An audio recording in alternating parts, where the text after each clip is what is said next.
En el video de hoy es nuestro deseo concentrarnos en la definición bíblica de la palabra pecado, porque hemos visto que el requisito indispensable para la muerte es el pecado. Por lo tanto, queremos saber bíblicamente cuál es el significado de esa palabra llamada pecado.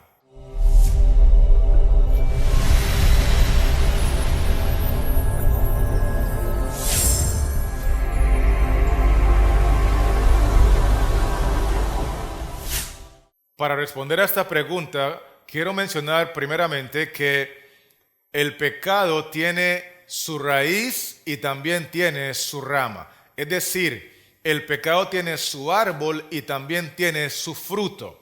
Vamos a leer primero la raíz del pecado y luego vamos a ver la rama del pecado. San Juan 16, versículos 8 y 9, que dice así: Y cuando Él venga, hablando del Espíritu Santo, convencerá al mundo de pecado, de justicia y de juicio. Ahora vamos a leer la definición de la palabra pecado. Esta es la raíz de pecado, por cuanto no creen en mí. Según Jesús, la palabra pecado significa no creer en Él. Cada vez que yo dudo de Jesús, cada vez que yo rechazo a Jesús, cada vez que yo no creo en Jesús, estoy cometiendo pecado. Esa es la raíz del pecado. Y la raíz obviamente me va a llevar a poder manifestarlo a través de las ramas. El árbol va a manifestarse a través de los frutos. Si el árbol está en pecado, los frutos también serán pecaminosos. Por eso la Biblia dice en San Juan, el capítulo 9, versículo 40 al 41 lo siguiente: Entonces los fariseos que estaban con él, al oír esto, le dijeron: ¿acaso nosotros somos también ciegos? Jesús le respondió: si fuerais ciegos, hablando de la ceguera espiritual, no tendríais pecado. Mas ahora, porque decís, vemos, vuestro pecado permanece. Lo que Cristo está diciendo a los fariseos es: si ustedes fueran espiritualmente ciegos, no tendrían pecado.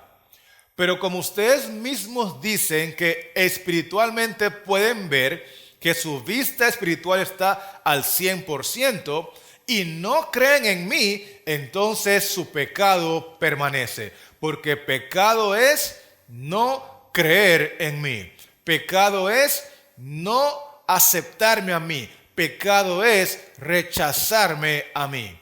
Esa es la definición bíblica de pecado.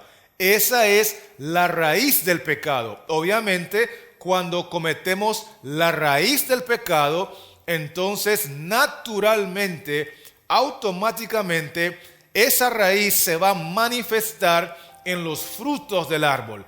Y eso es lo que vamos a leer ahora en Primera de Juan, el capítulo 3 y el versículo 4. Note bien lo que dice el texto 4. Todo aquel que comete pecado. Todo aquel que comete ¿qué? Pecado. ¿Qué es pecado? No creer en Jesús. Así que todo aquel que no cree en Jesús infringe también la ley. Pregunto, ¿qué ocurre primero? ¿Primero yo infrinjo la ley y después cometo pecado? ¿O primero cometo pecado y después infrinjo también la ley? El texto dice que primero yo cometo pecado, primero yo no creo en Cristo, eso es pecado.